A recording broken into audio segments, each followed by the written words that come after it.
Join us and discover beautiful beaches, rugged landscapes, pretty towns, desolate mountain ranges that sweep down to stunning lakes, unique architecture, history and folklore, no shamrocks, no shillelaghs, and definitely no shenanigans, just naked Ireland.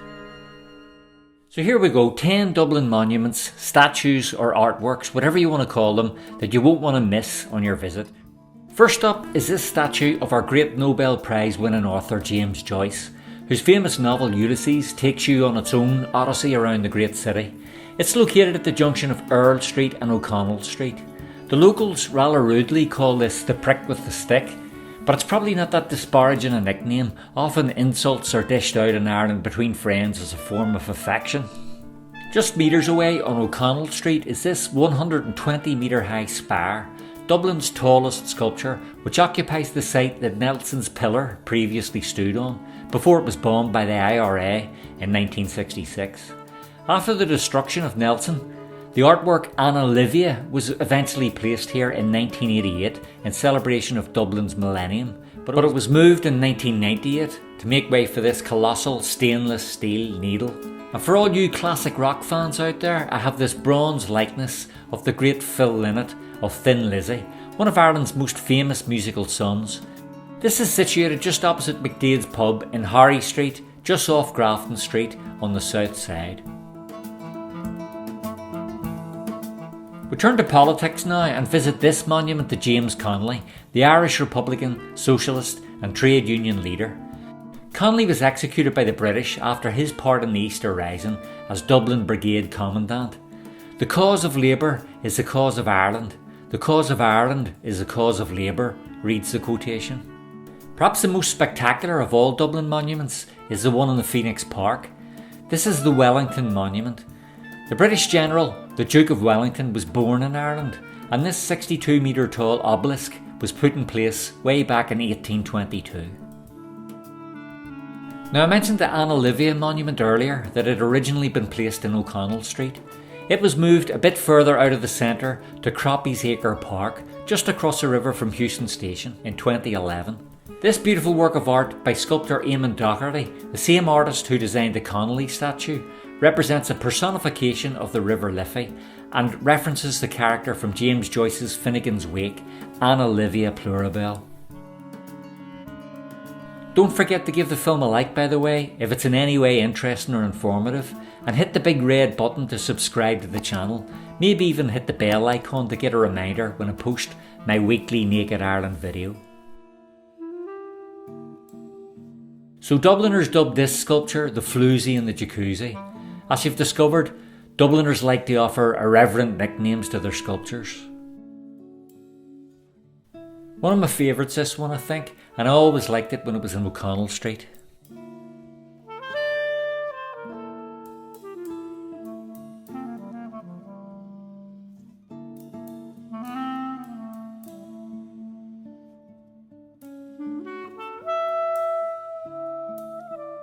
Next we move back to the town centre to Merrion Square, and we see this sculpture by Irish-American artist Andrew O'Connell entitled The Victims. This war monument was installed here as the artist lived for the last 7 months of his life in Merrion Square. There's a lot of drama and a lot of sadness in this work, representing a dead soldier, a wife and a mother. Staying with the subject of war monuments, the ultimate monument to honour Ireland's war dead is the one up at Parnell Square on the north side of the city centre. This monument commemorates Irish war dead dating as far back as the United Irishmen in 1798. It's in the form of a cruciform water feature, and I think you can just see the mosaic warriors' shields on the bottom. This was opened by President Eamon de Valera in 1966 on the 50th anniversary of the 1916 uprising.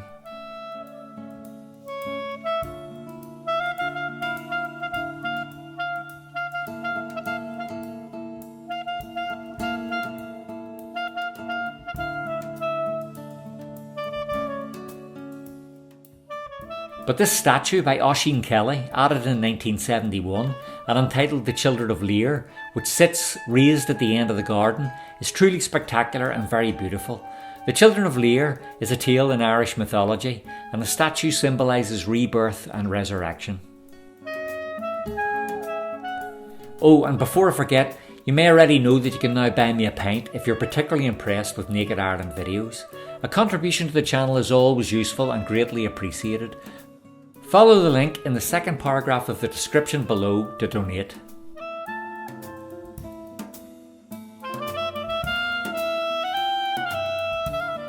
Meanwhile, we're passing a very striking sculpture commemorating the Great Famine of the 1840s, which devastated Ireland.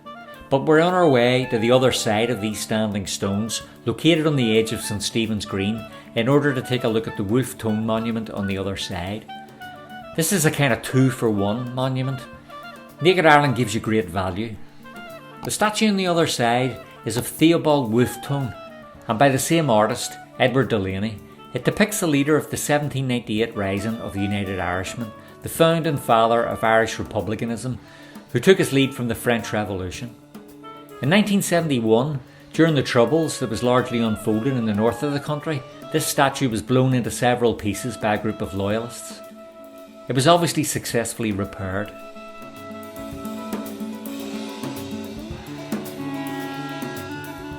And I'd like to say finally, we have this statue at the Irish Life Bank on Lower Abbey Street, but I also have a bonus 11th statue for you. And a very famous one indeed. In fact, if you count that Famine memorial on the other side of the Wolfe Tone memorial, that's 12 in all, so don't say you don't get good value with Naked Ireland. This dynamic work, Chariot of Life, was commissioned to represent reason controlling emotion. The artist is again Oisin Kelly, the same sculptor who created the Children of Lear. And this is our bonus sculpture, the very famous and extremely popular Molly Malone, wheeling her wheelbarrow and crying cockles and mussels, alive, alive, oh, as in the song. This statue was originally unveiled in Grafton Street, but had to make way for the new Lewis tram track, and so she's ended up here in Suffolk Street, not so far away. It's perhaps fitting here that night has fallen as we visit Molly, as legend has it that she may have plied a very different trade at night in Dublin as a streetwalker, hence the endearing nickname the Tart with the Cart. In any case, whatever her profession may have been, people have taken Molly to their hearts. And that's it for this Monuments film. There are many others that I could have included but just didn't have the space. If I've missed out your favourite, let me know in the comments. But for now, I bid you all good night, and I'll see you in the next Naked Ireland video.